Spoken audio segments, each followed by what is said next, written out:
Ladies and gentlemen, welcome to the Garage Gym Athlete Podcast. I'm your host, Jared Moon. The Garage Gym Athlete Podcast is a result of my desire to build better humans, unequivocal coaches, and autonomous athletes. I've spent the last several years obsessing over program design, nutrition, and every other way you can optimize human performance. This podcast distills the latest scientific research with what I've learned and blends it with the not-so-scientific field of mental toughness. We are here to build you into a dangerously effective athlete. If you enjoy this podcast, you can find out more about our training at garagegymathlete.com. And if you want to pursue more into the field of coaching and programming, head to endof3fitness.com. Thanks for listening.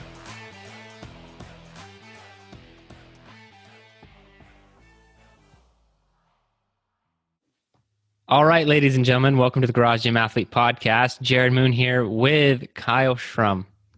Oh, How's hey. it going? How you doing, man? I'm good. Things are going well. Yeah. Joe, how are you? I'm here. And then Ashley, what's up? Hola. So I have a question for you guys to save it for podcast. Oh, no. Have you guys read the book Can't Hurt Me by David Goggins? Never heard of it. Never heard. Oh, wait, yeah. You've that's heard right. of it. You've heard of it. So who did the audiobook? Just me and Kyle? Okay. Yep. So he did something very interesting in the audiobook where he had someone else read it, but then after each chapter, they would do a breakdown of like the chapter. And David Goggins would talk. And I think David just didn't want to read his own book. That's what I was just thinking. I get it. Exactly I get what it. it was. So I'm recording the audiobook for Killing Comfort right now. I was just going to publicly announce, do you guys want to do the in-between chapter things? Sure. Yep. All right. I'm And all now for it. I also want to hear from the community. Would you guys rather just hear me, my voice, reading a book for a few hours, or would you like for the team to hop on after every chapter? I mean, my chapters aren't like, I don't know though. I don't know if like David Goggins was telling his life story. That's not, I have some personal stories in the book, but a lot of times it's not a personal story. So we'd like listen to a chapter and then you'd be like, I don't really have anything to say after that. Thank you for the information. So I don't know. We'll see. Maybe we'll do like a beta chapter. Like I'll try chapter 1 and then see how you guys do, or how you guys like it, should I say. It's not an audition. See how you guys like it. I don't have a closet I can hide in to record. Well, I do. I don't have any audio/moving blankets either.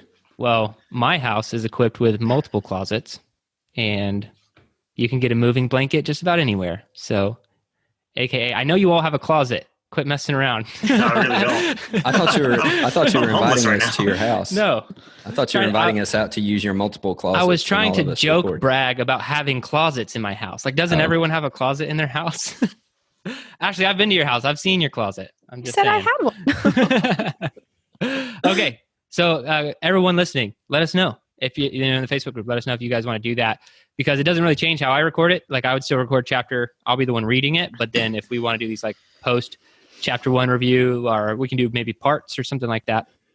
So everybody let me know. And I did say I'd probably have a date. I don't know. It's looking like a really strong chance of May 19th. So really strong chance May 19th.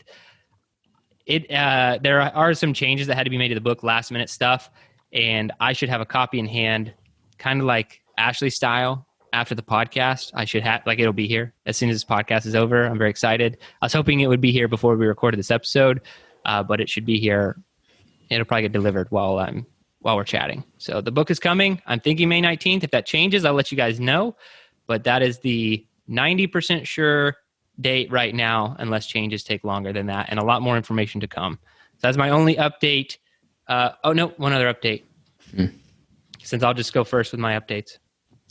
I hit the first 3 weeks of this cycle like real hard, and I feel like this deload week I've just been dragging, and it's pretty uncommon for me. Like I was excited to be back on Hard to Kill. Like I was all fired up about it, and I think I went a little too hard. And I've been like, this has really been a huge recovery because we're recording this during deload week. It's been a huge recovery week for me. I've just been like some lingering soreness. I don't feel like I'm recovering as fast, and I'm listening to my body in that regard. So trying to get as much sleep as possible and really focus on recovery. but also not taking it as serious with some of the deload workouts, like going even lighter than what might be prescribed and things like that. So yeah, that's my update. I think we're getting a lot of that from the group too. There's a lot of people in the community that are saying hard to kill deload is kind of taking them for a ride right now. Yeah, it's sometimes. I wonder who's to blame for that. I don't know. We just should move on. Joe, how's life? All right. I'm missing running. I want to get back to running some more, but weather in Maryland is crap right now, so I kind of can't. I ran yesterday, though. I've only been running like once a week because there's only been like one decent day of weather a week.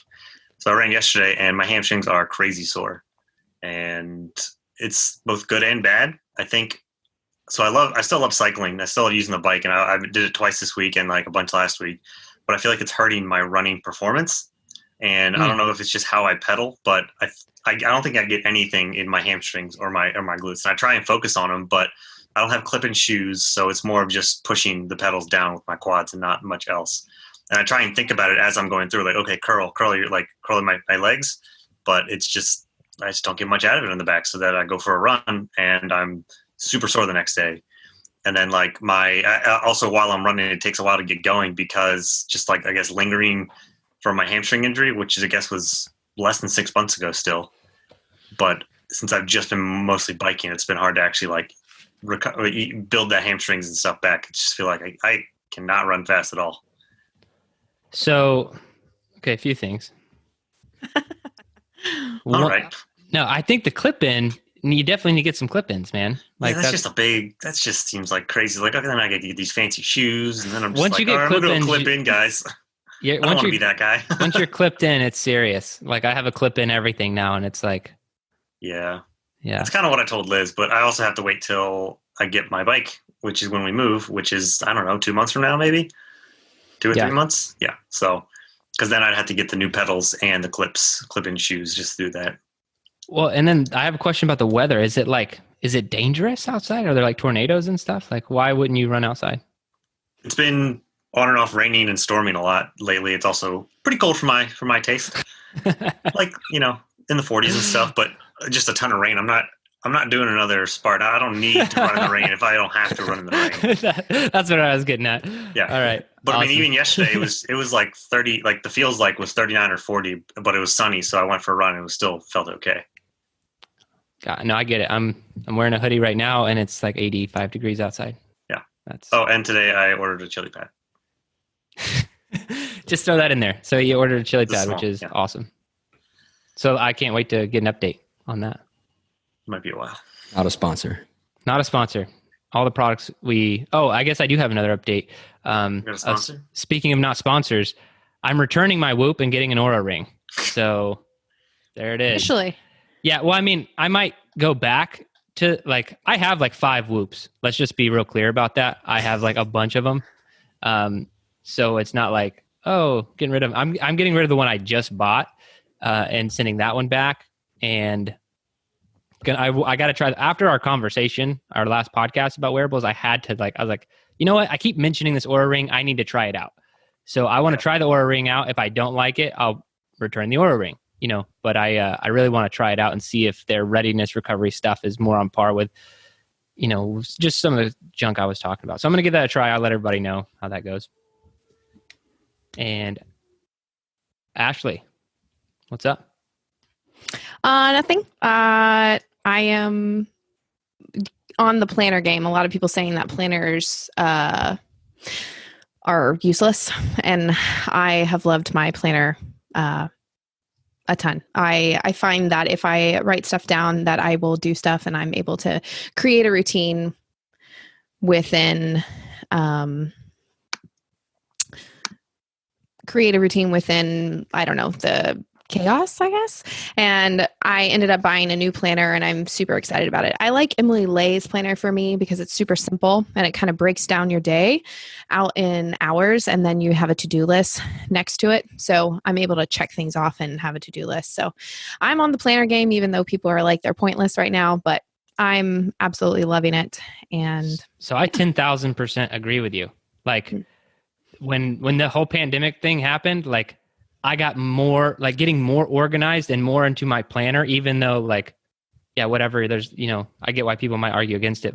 That helps me. That helps me like stay centered and stay focused and stay on top of things. So like, I very much in agreement with that. I think getting into a planner and diving into something like that when things are just a lot different than this is. I mean, just playing this whole thing out, like it's been different than I thought. We kind of joked about like, hey, we all work from home or whatever, but like not being able to go anywhere, kids not being able to go anywhere, restaurants, like all these things, like it's been weird. Like it's been more weird than I thought it was going to be. Yeah, definitely. And then the only other thing for me is we are still doing these family walks and I'm absolutely loving them. Scott and I have great conversations on these walks and we go from anywhere from like a 30-minute walk to on Sundays we've made it a tradition now that we'll go on a super long family walk. We'll do like a 5-miler and I don't know. I just really like getting out of the house and kind of changing it up. So yeah, I think that's a really good family tradition right there. Yeah. Cool. Kyle, how's life, man? Life is good. Making the switch to shred track. I talked to Jared about it a little bit. I granted him permission to do a intercycle switch. Yeah, track. It's not something that we really advertise. It's not something we suggest to people, but just got some different goals that have changed up. Need to switch and making that change. Also, I've noticed being on the strength track with the conditioning we're doing a whole lot of zone 2. And so the zone 2 has actually been helping me and making me more fit because I'm having to try harder in the zone 2 to stay in the zone 2. So like not coming down out of zone 2. And also it's taking me longer to get there, like with the different conditioning we've got going on. So it's making me try harder and I don't like it because I'm having to go faster. Well, that's good. But it is good, but I don't know. Anyway, it's good. Well, for some people, like zone 2 is a walk, and so like you go and you just go on a walk, and then some people that's not the case. And the more you do it, like what you're saying, what you're experiencing, is exactly what I've noticed lately. Is I could probably like start, and we've kind of talked about this. Like I could start a run, and then I might have to like go to a like run walk, and now I can kind of just like jog slowly and stay in zone 2, and I'm like, oh damn it! Now I just have to run for an hour. Well, I've been doing mine on the Airdyne mostly, so nice. It's like I'm having to go faster on the Airdyne, and it's weird because like I'll come off and I'll just use my legs on the Airdyne, and it'll kind of stay the same. But then when I put my arms on the Airdyne and start using everything, my heart rate actually goes down, and I'm like, I feel like I'm doing more work. Maybe my heart's just messed up. I don't know. It's either my heart or my Fitbit. Either way. It's probably the Fitbit. I'm going with the Fitbit. You could go get an ECG, EKG, whatever done and figure it out. But yeah. Anyway, that's fun. But making the switch to shred. So coming off of strength. So gonna be sad to see it go. But anyway. Cool. Well, that's Update World. Let's get into the study. So this week we have the efficacy of Tart cherry juice in aiding recovery after intermittent exercise. This is done in 2020. So the purpose of the study was to investigate exactly what I just said. And they had 8 male, so 20 participants, 8 male, 12 female, actually more females than males. They consumed Tart cherry juice, which is naturally high in polyphenols, or they consumed a placebo for 8 days with strenuous bouts of exercise on the 6th day. So they were taking the cherry juice for several days, almost a week before they did the test. And so the study consisted of 4 visits and blah, blah, blah. They did the different visits. Let's see, the placebo juice was less than 5% fruit content and everyone else had like legit cherry juice. And what ended up happening was all the blood stuff related to recovery did not show any recovery metrics. So, but all of the physical performance metrics, like in the session, did show results. So if that makes sense, without getting into like all the tests and exactly what they did, but like C-reactive protein, creatine kinase, all those things, inflammation, blood markers, really no effect. But what were the actual things that they did? It was, A 20-meter sprint, wasn't it? yeah, 20-meter sprint time, counter movement, jump height, and maximal voluntary contraction of strength. So that's what they did. Those three things. All of those improved, and even improved in the same session sometimes. So they recovered faster and were able to put out more work, but none of their blood markers showed that they were recovered, to put it in the simplest terms possible. And that's about all I have to say to kind of introduce the study. I'd love to get your thoughts on it, Kyle. So the biggest thing that it did was it increased, like what you were saying, it increased the functional recovery. So it didn't really, there wasn't a whole lot of repair to muscle damage is what it was talking about. And so maybe I would like to see maybe a study on something that was a little bit more taxing, on something that caused more muscle damage, to see if it would do the same thing. But the nature of the exercises they were using in the test weren't really taxing. They were taxing, but they didn't cause muscle damage in the first place, a whole lot of it anyway. And so, but it did increase the functional recovery, like you were talking about. Even if you don't see the markers in the blood, you were still actually performing better and you were recovering more quickly. So that was really good. Yeah, and it was like placebo controlled. So with some people, nobody knew what they got, but the researchers knew. So not double blind, but like I said, single blind. Yeah, and their performance was actually like quite a bit better in those regards. But you're saying you'd like to see like a lot of like volume work or something done, like maybe input Tart Cherry in a strength program or something like that? Yeah, something like that. Something that's different than just endurance. It was mostly endurance work that they were doing. They were doing sprint intervals and things like that. I don't know. I'd just like to see a study. Also, this one was kind of small. There was only 20 people. I think seeing a broader base of test subjects would be cooler too. How about you, Joe? What were some of your takeaways? My thoughts were kind of like, oh, that's really cool. And then also it's like, yeah, that's all right. Just get in between, because so you got excited at first and then you're like, well, maybe not. It's a mix between, because the performance and gains are awesome. I mean, if you can have that much for recovery to help your performance, that's fantastic. But they were having 2 8-ounce glasses a day for like a week before, and it takes like 3 days to get the full benefit. So you're basically drinking you're going to have to drink every day. You're going to have to have 2 glasses of cherry juice, and then even doing that after a long period of time might be kind of weird. So I think it'd be really cool. And also, like, what's cool about it is that it's really easy to do. Like, just go find some really good quality Tart cherry juice, but do so when you're going to be being like really high intensity stuff, or like really, really pushing it. So like week 3 before deload week, or like after some really hard training like yourself Saturdays or events and stuff to recover from. So I think it's really cool to go into, and they are the, whatever you call them, are in other foods, but Tart Cherry just has a whole lot of them. Anthocyanins? Yeah, that's true. Yeah. No, I agree with you. I think I see this being used as like Fit Week, to be honest, because I don't think if I were to start drinking it now and I want to do Murph in a week, that's really what we're looking for. It's more repeated bouts that it seems to help with. So I think if you're having to hit one event and then another event and then maybe an event the next day, more like Fit Week, I think that this could be beneficial. And that's where I'm most interested in trying it out. Ashley, what were some of your takeaways? Yeah, to piggyback on that, this made me think of back in my CrossFit days, like a CrossFit competition. So maybe prior to that, because you have multiple events that you have to do. And so if your recovery is getting better and you're able to do more, maybe you will be able to do more in that kind of setting. Again, I don't know. I would have to obviously try it out.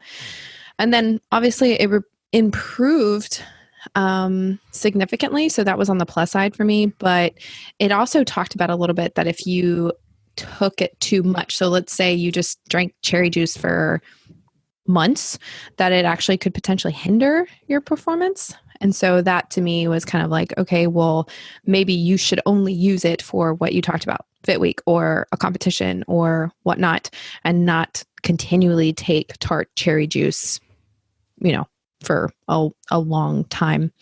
But for me, it was more like I would rather get more nutrient dense food and stuff to get say the word again, Jared. Anthocyanin. Yes. Than just the Tart cherry juice.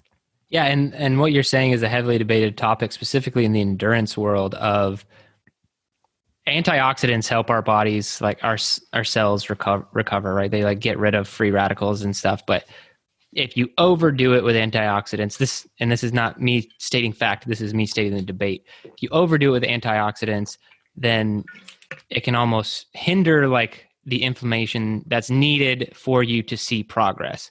Because we all know like the theory of supercompensation, right? We break our muscles down, they rebuild bigger and better, and that's essentially how fitness works. But if you over recover with too many antioxidants, your body doesn't get to go through much of a supercompensation. Now that was really big a couple years ago, and I think that it's way more heavily debated now. Like I think the only people who are running into that are people who like, you can get antioxidant supplements like in pill form and just pop those like all day. That's where it becomes a little bit more debated. I can't see like, man, I had too many blueberries. Like I'm like recovering like Wolverine. Like this is a problem. Like I don't think that that's going to be an issue. And I think that's kind of where the debate is starting, because yeah, if you're supplementing with like synthetic antioxidants or whatever, like it might be an issue. But if you're just eating a lot of fruits and vegetables, I don't see that ever being a problem. It reminds me when we talked about the ice baths. Like if you need to recover really fast, ice baths and stuff like that are going to be great because they'll reduce your inflammation for the next day. But there's a reason for the inflammation. So if you don't need to get back on the horse and perform good, then just let your body do its normal thing. So like this, eat normal, try and get them in other ways, but you don't need to be drinking 2 cups of cherry juice all the time. But after the next event that I do, I'm going to take a cherry juice bath, like Gatorade bath. I'm just going to dump it all over.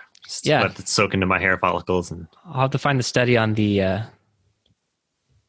outside of the body approach. Yeah, just full body absorption.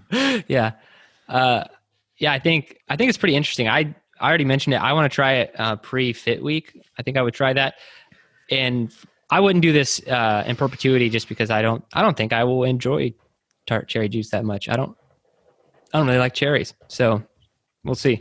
But I'm definitely going to try it. I think I'm going to try it next Fit Week. And for anyone wanting to try it, Joe kind of mentioned it, but it looks like it's 8 to 12 fluid ounces of Tart cherry juice, or at least 1 fluid ounce of Tart cherry concentrate twice per day for at least a few days prior to the exercise bout, on the day of the bout and into the recovery period. So there's a lot of cherry juice we're downing. And so I think it's worth a try. It's not that expensive to get some cherry juice. But then we can provide a link to this in the show notes, but there's, I don't know if you call this a study or just like a scientific paper on anthocyanin content in different fruits or vegetables. And I'll kind of give you the breakdown. So we're talking about cherries here. So cherries range from 3,500 to 4,500 milligrams per kilogram of anthocyanins, and then some of the other top contenders, just if you don't want to do cherries. Have you guys ever heard of a chokeberry? No. Literally one word, first word, choke. First part of the word, choke. I have not. Okay, so moving on. That one is really high. If you want to slam some chokeberries, I think it's the most recorded here. So it's 5,000 to 10,000 milligrams per kilogram, which outdoes the cherry by quite a bit. And then what do we have? Elderberry. So on the low end, elderberry is 2,000. On the high end, it's 15,600. So that's quite a bit. And then we have blueberries range from 825 milligrams per kilogram up to 5,300. All right. So that is trying to see if there are any others in here. We'll link to it so you guys can go check it. But those are some other options. You could try blackberries, blueberries, chokeberries, and elderberry for similar content. It says chokeberry is native to Minnesota. So that sounds made up. Yeah. I don't think they can grow berries up there. I'm not saying I don't believe you, but like, what's native to a state? Like, why does that? Never heard that before.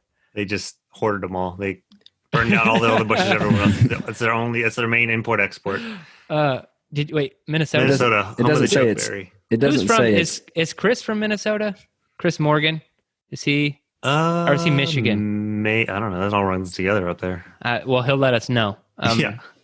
I'm gonna ask him if he knows about these chokeberries. I hope it's on their license plate. Yeah, home of the chokeberry, high in anthocyanins. That's their state motto, actually. Okay, we are not getting carried away. Okay, that's it. I think I would definitely try it, as mentioned. Now, the only other thing I wanted to mention, we talked about one study with 20 people. There are a lot of studies on tart cherry, which is crazy. I didn't think that there would be. I don't know why this is so heavily researched, but it's awesome that it is. And overall, the literature says that tart cherry juice or concentrate can facilitate recovery from a variety of vigorous or high-impact exercise tasks, including marathon running, long-distance running on rough terrain, eccentric exercise, cycling, sprinting, and resistance exercise. So the scientific consensus is tart cherry is effective beyond just this one study. And we can link to a lot of the other studies in the show notes. But yeah, try it out. Try out some tart cherry, and also just eat your fruits and vegetables maybe, and that'll help too. Mm-hmm. All right, topic. We're getting into the book. So it's the end of the month. We normally cover a book, and this month's book was Leaders Eat Last by Simon Sinek. Let's just go over that, shall we? Kyle, what'd you think of the book? I really enjoyed the book. Actually, I enjoyed his other book that I've read. I know he's written a few. I don't know how many. 5, exactly. I think. Yeah, but I've read Start With Why from him as well, which I also thought was really good. But this one it's applicable. It's written specifically. I want to say specifically, mostly to businesses, like business leaders, companies. And he talks a lot about that, about how to lead companies and things like that. But he uses examples from outside the business world.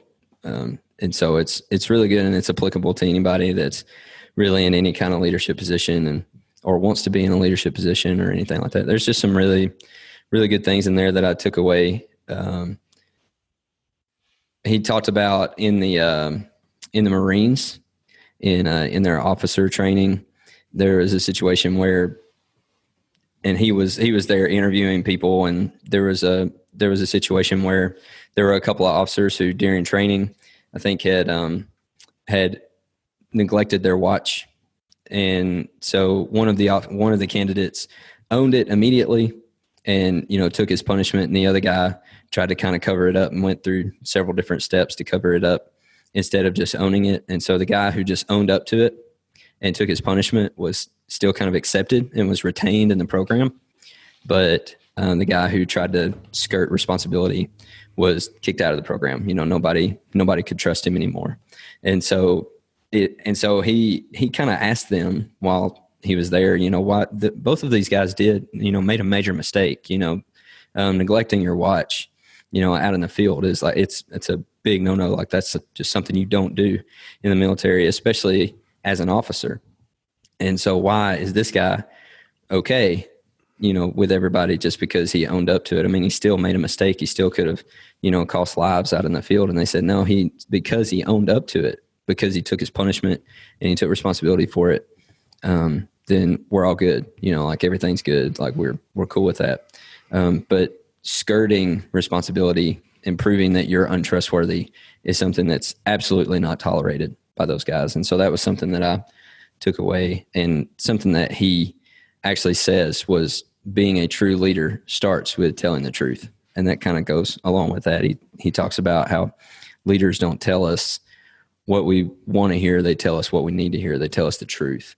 And so that's kind of where, and I have a different perspective on it just from being a leader in ministry. It's obviously truth is a big thing in the church, and ministry leaders are obviously, I'm not saying that other people aren't held to high standards of truth, but ministry leaders really are held to high standards of truth. And that's kind of how I've always seen it is, if I'm telling people the truth, that's the first step to like being a good minister, being a good leader, you need to be trustworthy.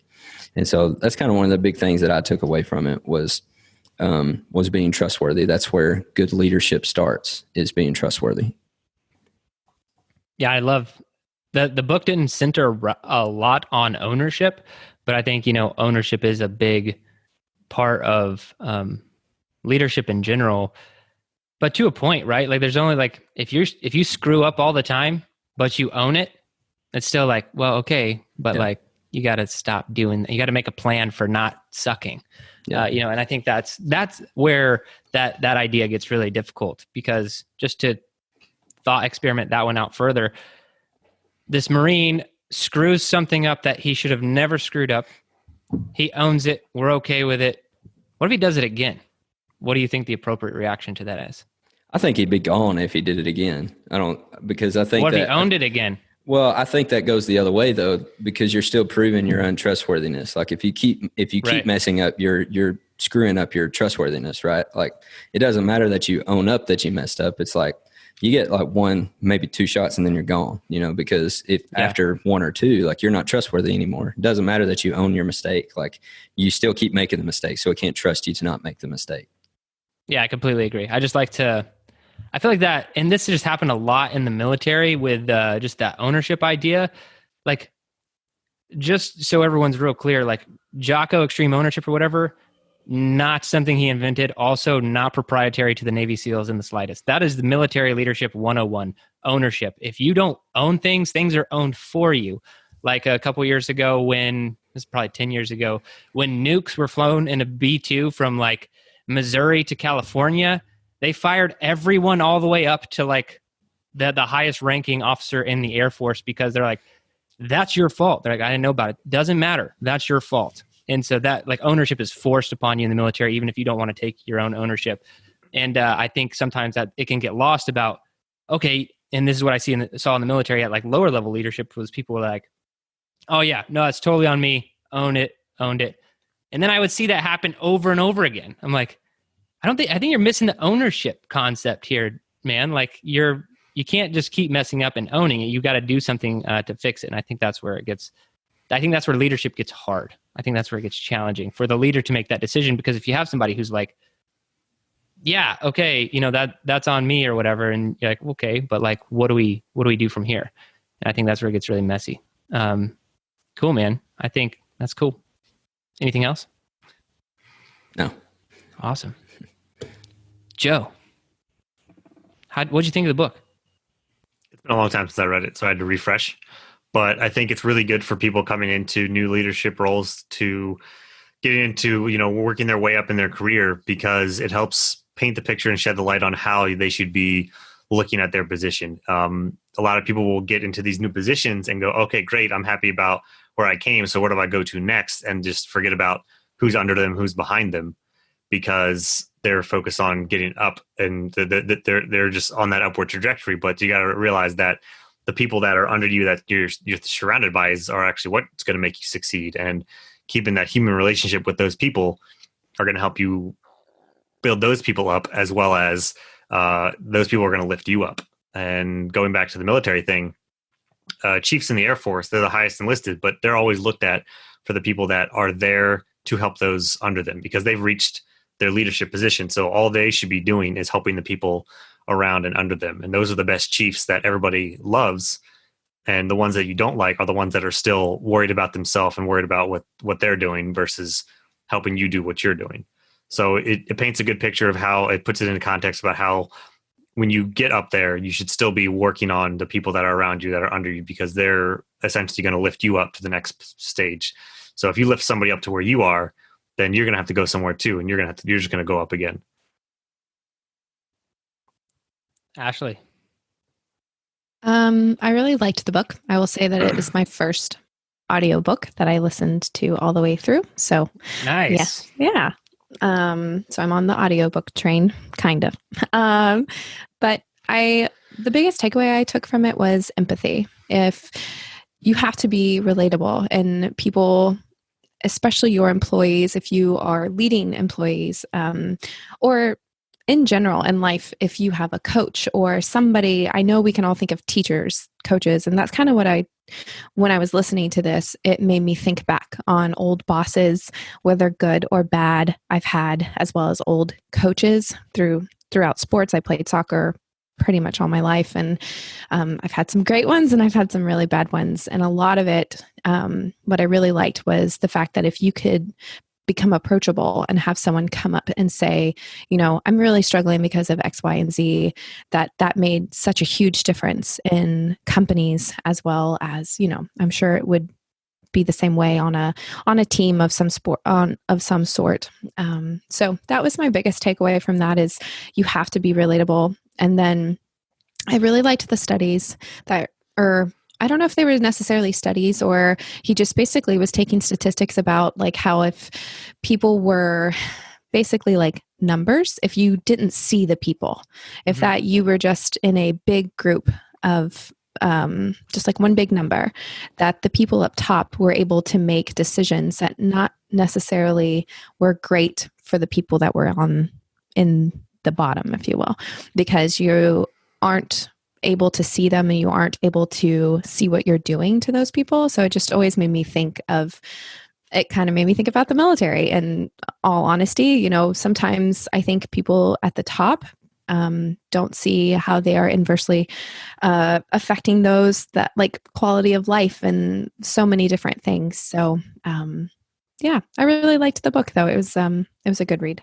They did a study with electroshock in regards to that. Like, right, they would either shock somebody that they could see or somebody that they couldn't see, and the person that they couldn't see, they would shock a whole lot more because they couldn't see him, because it was just out of sight, out of mind. They didn't need to care about him, but like if they actually saw the person, then they actually cared about him. That's just how they take into leadership, because you should be in and around your people so that you care more about them. Yeah, and I think leadership is so complicated, and I don't pretend to have any experience that I don't. So like, I cannot imagine running an organization the size of the United States Army or Air Force and trying to make a decision that's going to trickle down all the way to the bottom and be good for everyone. I know that they should, and a lot of the good leaders do, but I can't even imagine how difficult that is. And the same with that's why I don't normally judge in general. I'm not talking about Trump or like just presidents. I try not to judge them too harshly, just because I'm like, I can't imagine, the burden that has. And I think every stage of leadership, whether, it's 10 people, 50 people, I feel like a lot of the principles are the same, but the execution is a lot harder and a lot more complex. Because smaller teams, obviously a little bit easier, like this team, like we all see each other all the time.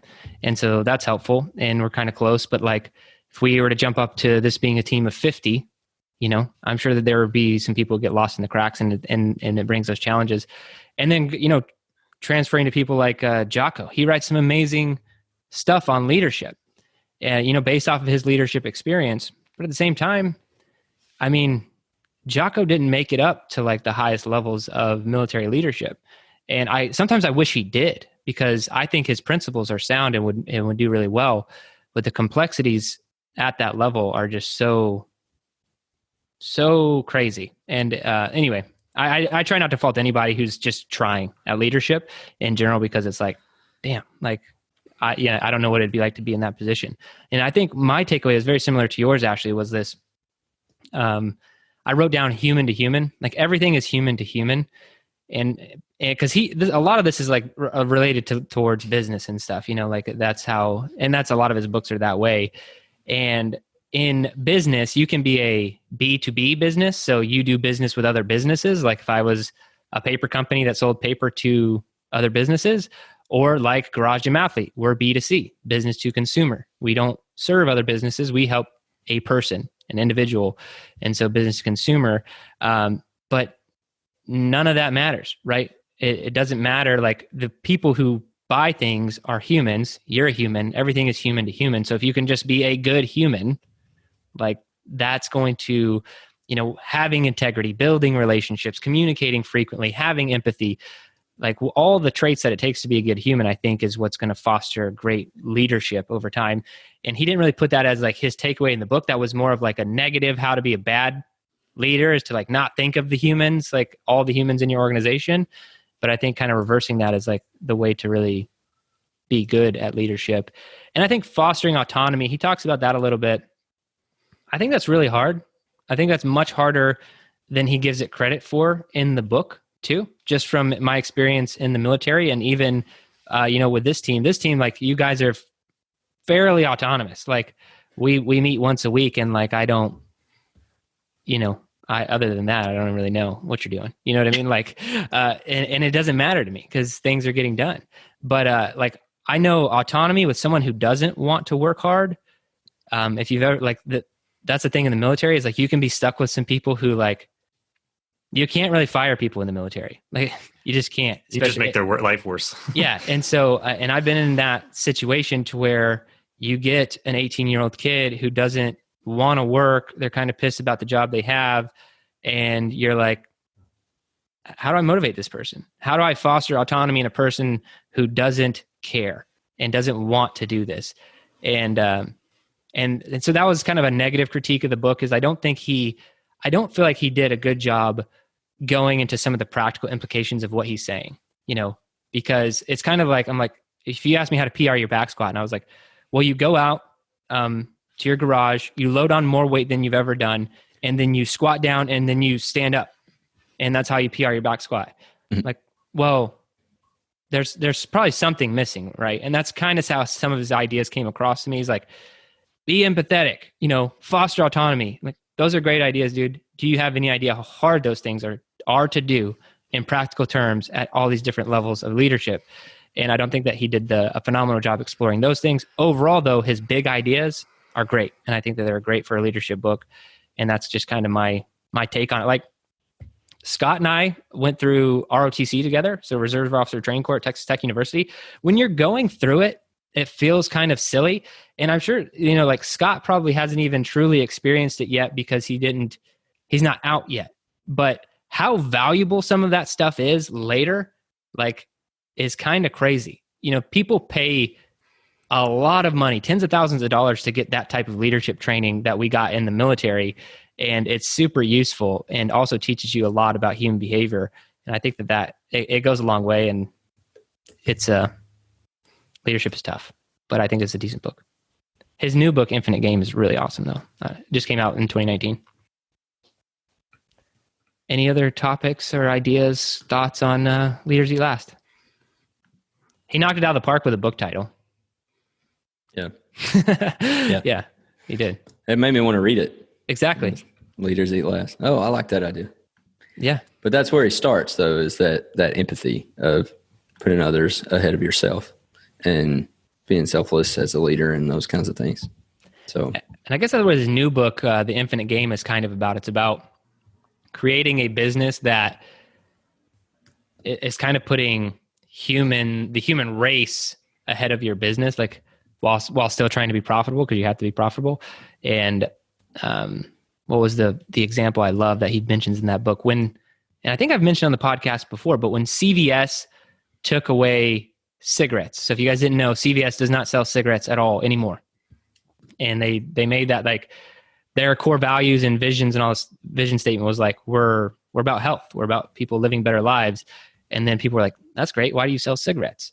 And they're like, you know what? You're right. And so they stopped selling cigarettes, and they thought that people would be like, okay, that's dumb because everyone's just going to go buy cigarettes at Walgreens now.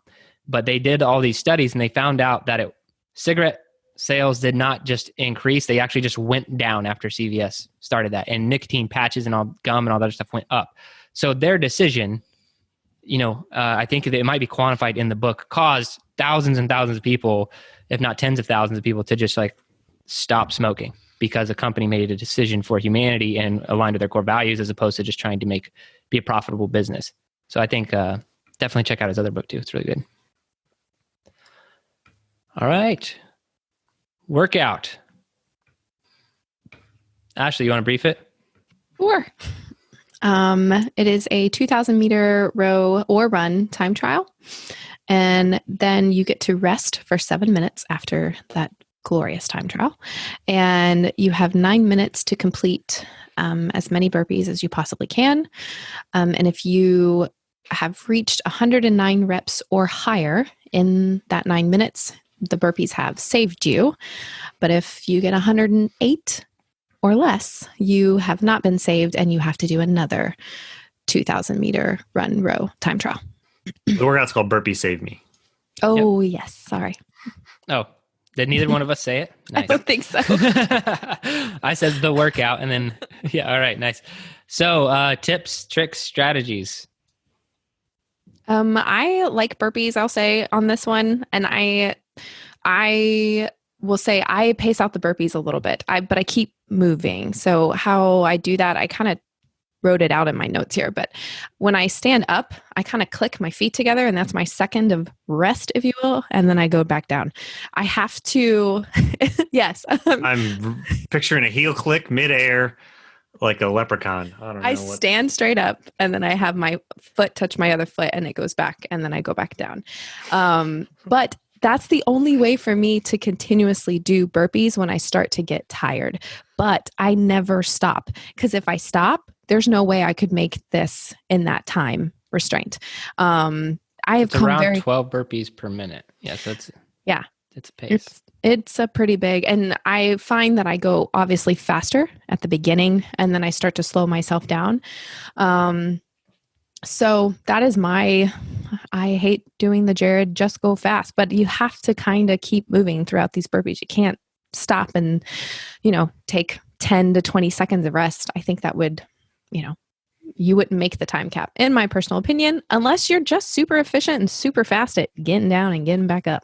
But I will say I do EMOM it until I can't. Really? Yeah. So I do 12 burpees on the minute every minute until I can't. Wow. If that makes sense. And what I mean can't is if just the time lapses, if it takes me more than a minute to do 12 burpees on like minute 7 or whatever, then I'm going to do what you said and I'm just going to not stop and go as fast as I can and probably up to like 15 or plus burpees per minute. That is a very hard strategy, but something everyone could try.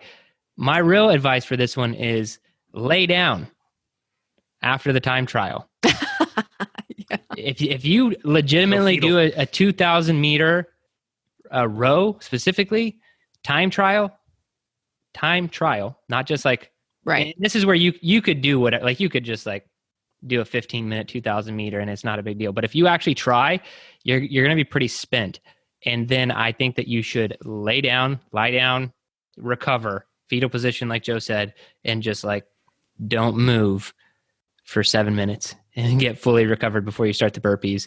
And I don't normally suggest that in a workout, but you have that recovery period and you need to get as recovered as possible. So slam the Tart cherry juice and then get in the fetal position and then start. Take a nap. Yep. Or chokeberry if you're in Minnesota. Well timed. That was good. All right. Joe, tips. I kind of do if I were to do a ton of burpees, is I do the kind of Ashley's way of keeping with a pace instead of doing a whole bunch and then recovering, because this equates to about a 5-second burpee. So a burpee every 5 seconds, which is a pretty slow burpee. So if you do a burpee every 4 seconds, it's still a slow burpee, but you're going to have a little bit of rest in between. Every 10 or 15, I'd say every 15, take 10 seconds to breathe, to do whatever, and then go back to your slow and steady pace. That's probably how I would factor to do it. I've done this workout a lot and I've never not been saved, which is good. Same. And so I don't have a lot of tips for anybody going to that second 2,000 meter row. Survive. Kyle, have you done it? Putting you on the spot, no one else. Yes, I have done it, and I did not get saved. There we go. Perfect. I don't think that's shocking to anybody. But I would say the 2,000 meter row is one of our tests. It's one of our Fit Week tests. And a while back, we had somebody, I don't remember who it was, but I saved the video. And I watch this video every time I'm going to test a 2,000 meter row. There's this British dude who was a professional rower. He rowed for their Olympic team and all that kind of stuff. And is that the guy who talks while doing a sub 7 minute 2K? He does it like 6.5 minutes, and he's talking to you the entire time. Yeah. And it's unbelievable how he does it, but it's really good. It's a really, really good video. It's really long because he like goes through his whole like pacing strategy of like, this is how to put together a pacing strategy. And it's like, when I get to this point, I want this to be my pace. And if it's not, then I need to speed up or I need to slow down or whatever.